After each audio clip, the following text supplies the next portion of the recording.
quite happy to be here amongst this wonderful audience. Actually, I wasn't aware that this is such a vibrant ecosystem of value-added resellers and channel partners. It's been a great introduction to this ecosystem. I would like to just mention a few things that I have been privileged to be a part of, and where some of the key things that are currently happening which will have a huge impact on India, possibly beyond India as well. So, I think one of the areas that we tried to design in a purely Indian way has been the digital public infrastructure, Aadhaar, UPI, Umang, DigiLocker, then the Ayushman Bharat digital mission, which promises to completely transform our entire health ecosystem across the country. It's been a little slow in becoming visible, but when it really gets rolled out, it might leave us with the finest health ecosystem of all countries. That is the power that kind of a digital platform has. The ONDC, the Open Network for Digital Commerce, is another wonderful thing that has been happening almost below the radar. Not many people have still noticed it, but it's again a very different way in which digital commerce, online commerce might happen in India in the time to come. Another wonderful platform that has taken shape is in the area of language translation. So it's purely a AI related platform. It's called Bhashini. The word Bhashini was picked up by us from Vande Mataram, Sumadhur Bhashini. We felt that the language barrier, which has kept us in language groupings with limiting the communication across language groupings within the country, needs to be broken down. The same way that GST has created one nation for tax purposes, Bhashini and the language technologies that are coming in might help us create one nation where any citizen of the country can easily communicate with any other citizen or resident of the country, irrespective of what language they know and what they don't. So, of course, some of the leaders who are handling channel partnerships for great companies, they have shown us that kind of technologies. I just wanted to mention that within India, a very similar effort is happening, and it's happening as a nationwide platform. And there are countless number of companies, small and big companies, which are today working on solutions around this. The second area that And one thing I would like to mention is that there is a very unique feature of our DPIs, the digital public infrastructure and digital public goods. Each of the ecosystems is designed to keep the entry barrier very low. So it is not just the huge companies that can come and participate in the ecosystem. Even small companies, even startups can come in, be a part of they can use the regulatory sandbox in some cases, or they can use the developmental test beds which are associated with different national platforms to test out their offerings in a lab kind of environment with APIs being provided by the ecosystem. There they can test their offerings, they can understand what kind of compliance is required, what kind of certification is required, and they are helped in getting that kind of a certification so that they become part of a ecosystem of responsible service providers. That is something very different from how many of the global platforms are constructed, because these are sort of public infrastructure where everyone is welcome to come and participate, and we keep the entry barriers low. The second area where we have made a very serious effort has been reigniting electronic manufacturing in the country. And many of you are very close to that area. You have also observed something like this happening. Electronic manufacturing in India was at a very low ebb about 10 to 15 years ago. It had reached a very, very low level where we were practically importing everything we consume. Even today, I think we import a huge part of what we consume today. But at least there is some momentum now. We have been able to reignite manufacturing. In some areas like mobile phones, we have not only stemmed the tide of importing finished sort of mobile phones, we are actually been able to succeed with large quantums of export. And those quantums of export are, it's like, when we started with the production linked incentive for mobile phones, we designed it for exceptionally rapid growth. In fact, it was not designed for everyone. It was designed for large companies that would be able to bring volumes and be able to export out of India. Apple, Samsung, and many others have actually made use of the incentives that were available, and I think this year in the first 7 months, $19 billion of exports has happened from India in 7 months. So this is the kind of success that a small effort of PLI. Before that, we used to have MSIPs and many other things which got challenged in WTO, but the scheme that we were able to come up with right in the middle of the pandemic, I think has really worked beautifully for us. It's very important, if we have to continue with this momentum, it is very important that component manufacturing starts happening in India. I think it's time for Apple, for Samsung, and all the other brands, global and Indian brands which are in India, which are manufacturing, which are assembling, which are adding value. It's very important that we all come together to invite component manufacturers into India.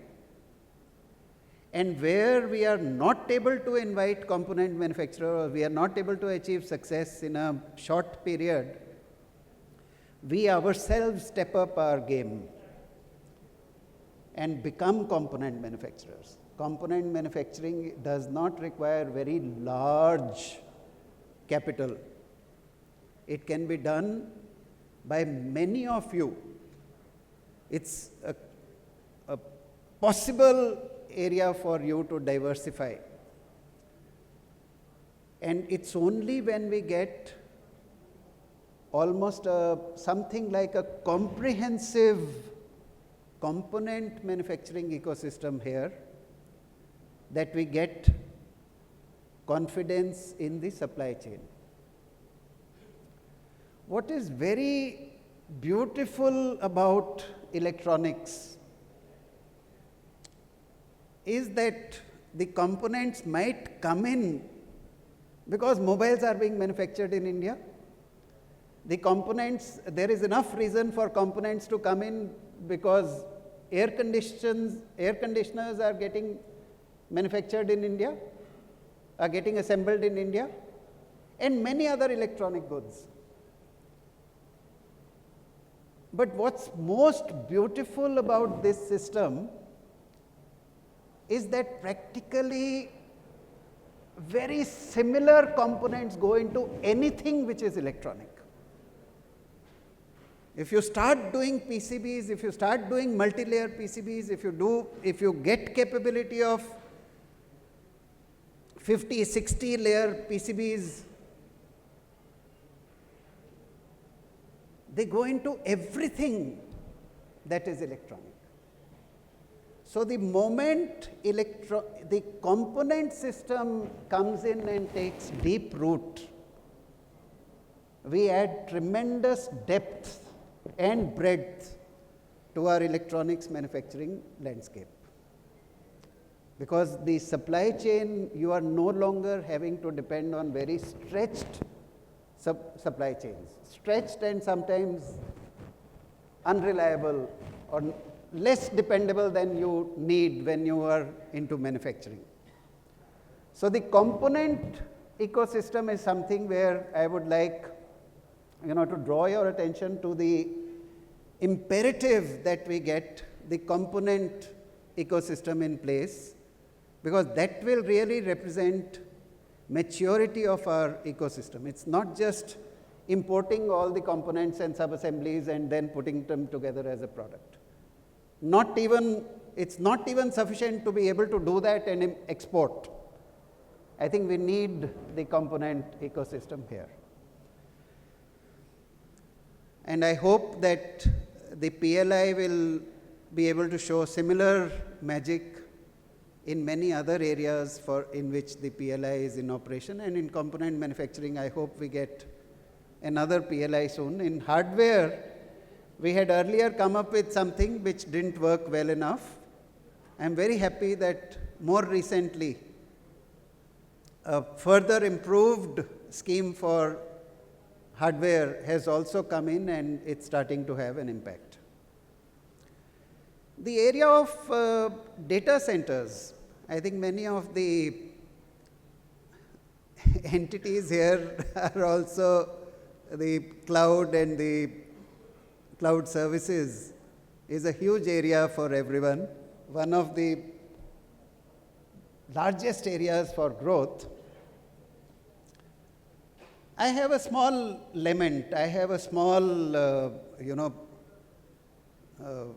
thing that troubles me again and again and again. Initially, we were worried that data centers would not happen in India and that, the cloud services would be provided to us from outside. That, to some extent, I think has got addressed. Whether it is AWS or it is Google or it is Microsoft or it is many of our own service providers, a large number of them they are rapidly adding capacity within the country. So what is my anxiety? What is it that troubles me? What troubles me is that apart from the cement and steel and power supply which goes into the data centers, what is Indian? about these data centers which are taking shape here in India. Why can't we have more and more Indian things that go into it? If you see 100 rupees which goes into a data center, what is it that is Indian? How can we ensure that more and more of the bill of materials is satisfied by Indian ecosystem? I think that's another area which, and there are some brilliant innovations that are happening within India. In fact, one of them I had shared with Mr. Devesh Rastogi while I was sitting here. So there are many ways in which we can do that, and that again represents a huge area of opportunity. And finally, I think it's AI which is the elephant in the room. AI. From morning, I think you wake up and AI is all around you. Earlier we never noticed it, but now everyone, every company claims that its product is helping you with AI.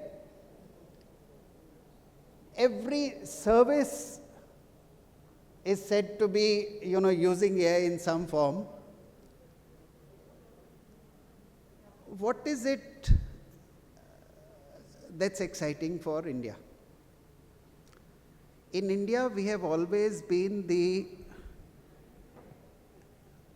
very excellent users of any technology that comes to us.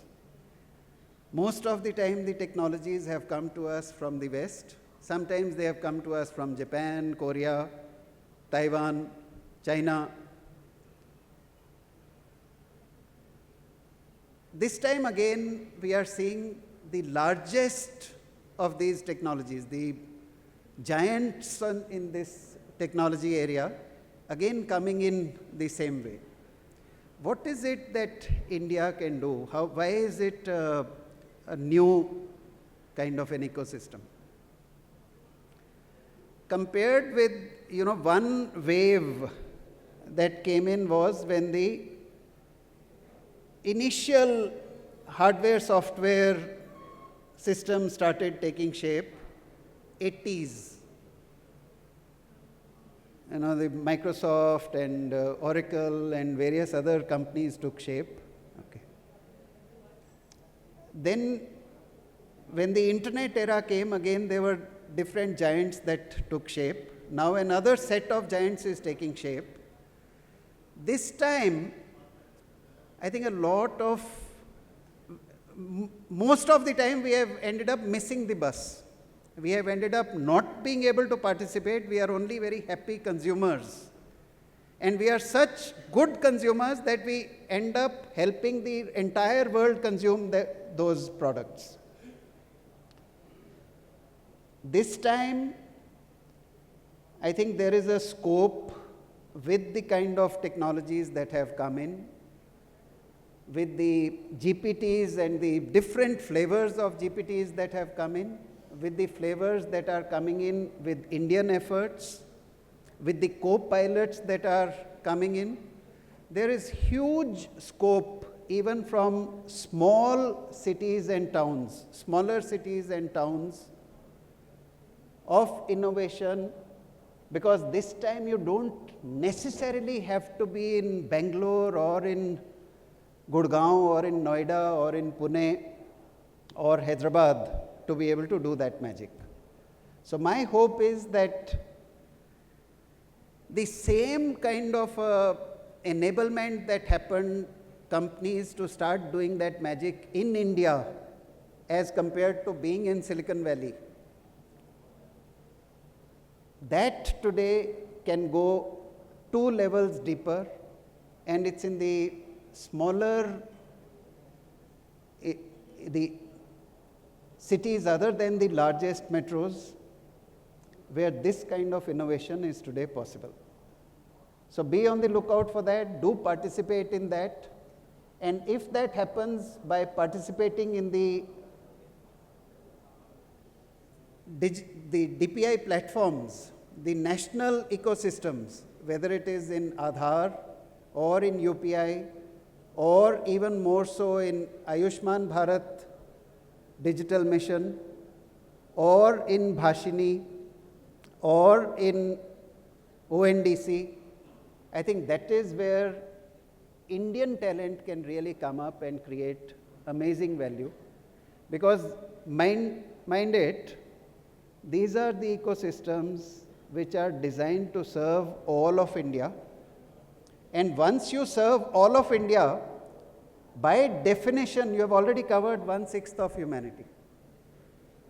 And beyond that, and you have ended up, if you succeed, you have ended up doing it at a very frugal cost. And there's nothing that can stop us from taking it to beyond the boundaries of India. So I hope that we will be moving further in this direction. Thanks to VARINDIA, thanks to Mr. Deepak Sahu for inviting me and giving me an opportunity to be a part of this program. Thank you.